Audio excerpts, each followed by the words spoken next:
If you type in relentless.com, it goes to the Amazon website. The online retailer's growth has been relentless for 25 years, driven by Jeff Bezos. Yet his space company does not appear to be moving at the same pace. Blue Origin sees itself as the tortoise in the race against the hare. The hare is so confident of winning, it takes a nap. The tortoise is slow and steady and ends up victorious. But if SpaceX is the hare in the story, there's a twist, because it's definitely not napping.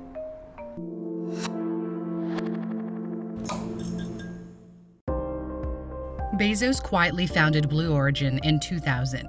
Elon Musk started SpaceX 2 years later. The entrepreneurs have been obsessed with space since they were young, but have radically different visions. Bezos dreams of space colonies holding 1 million people, sustained by the sun and the resources of the moon. But these are beautiful. People are going to want to live here, and they can be close to Earth so that you can return. Before even trying to attempt floating colonies, Blue Origin still needs to overcome the hurdle of actually getting into orbit first. Different versions of the New Shepard have flown a dozen times, but it doesn't enter orbit. It flies past the Kármán line, the internationally recognized boundary of space, 100 kilometers or 62 miles out, and then it comes back down, a short trip for future space tourists who have money to splurge on a joyride. An orbital flight is much harder to achieve. Instead of going up and down, it goes around. This rocket is SpaceX's Falcon 9. It's launched at a high enough speed to send it around the planet. SpaceX first went into orbit in 2008. Blue Origin still hasn't done the same, 12 years later. Musk once said this about his rival in an interview with the BBC. You're obviously a very competitive person. You're competing with the likes of Jeff Bezos Jeff who? Joking aside, he told the New York Times that Blue Origin's rate of progress is too slow, and the amount of years Bezos has left is not enough. The hope is for Bezos' company to get into orbit in 2021 using New Glenn, a powerful rocket. Just like SpaceX's suite of rockets, the New Glenn's booster lands back on Earth. It's considerably bigger than SpaceX's Falcon Heavy.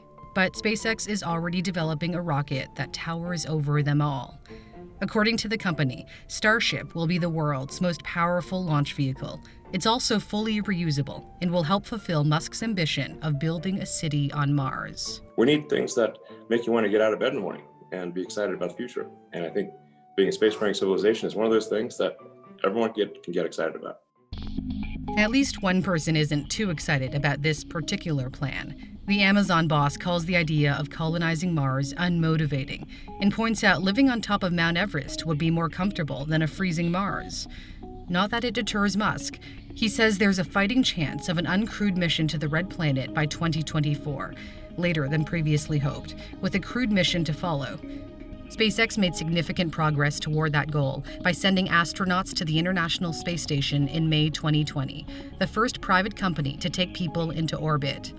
Working rapidly is ingrained in the culture.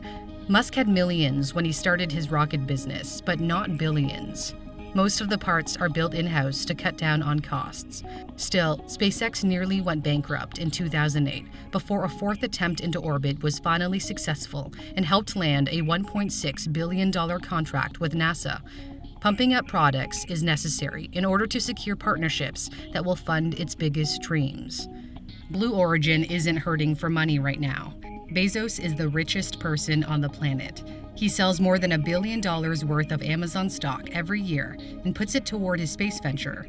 An ex-girlfriend once said the reason he's making so much money is to get to outer space. Nowhere is the difference in their progress more stark than when they go head-to-head. SpaceX beat out Blue Origin to win a contract worth billions to launch classified missions for the U.S. Air Force using its Falcon rockets. The 5-year deal begins in 2022. Blue Origin said it was disappointed in the decision. The Pentagon also chose United Launch Alliance, but not Northrop Grumman. There are more races to come. Blue Origin, SpaceX, and Dynetics are designing landers for NASA's next mission to the moon. Bezos' company has been replicating moon landings on Earth with New Shepard. October's flight carried sensors for the agency that will have the ability to look out for hazards like craters and large rocks. SpaceX has a very different approach. It wants to modify Starship instead of building a new spacecraft from scratch. NASA says this could be game-changing, but questions whether the company can complete it in time to carry the first woman and the next man to the moon by 2024. There is another arena in space where the two are competing, the Internet space race. Liftoff. In my previous video, I talked about how SpaceX has been launching Starlink satellites to connect places where internet is unreliable, unaffordable, or unavailable. Musk called Bezos a copycat for also creating a satellite internet service. Amazon's Project Kuiper, as it's dubbed, could rely on Blue Origin for launches.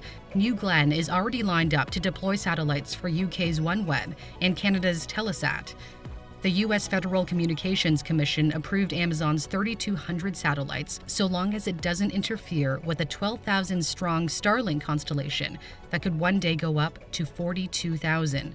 A possible advantage Amazon has over SpaceX is that Kuiper can be integrated into the wider brand.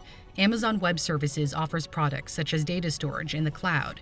Companies like Netflix are already clients, so the satellite service can be the middleman to move the data. Except we don't know when launches will start or when the service will begin. Meanwhile, SpaceX has already put hundreds of satellites into low Earth orbit and wants to provide near global internet coverage by 2021 or 2022. It appears SpaceX is well ahead of its competitor, though Bezos does have a record of farsightedness. He's trying to capture the spirit of long-term thinking by constructing a gigantic $42 million clock in a mountain he owns in Texas that's supposed to tick for 10,000 years. But if you ask SpaceX, time is running out for Blue Origin. What do you think? Do you think Blue Origin will be able to make it into orbit in 2021? Do you think it'll happen after? Let me know. If you like what you saw, give it a like and don't forget to subscribe to my channel. And thank you as always to my patrons for your continued support. I'll see you next time.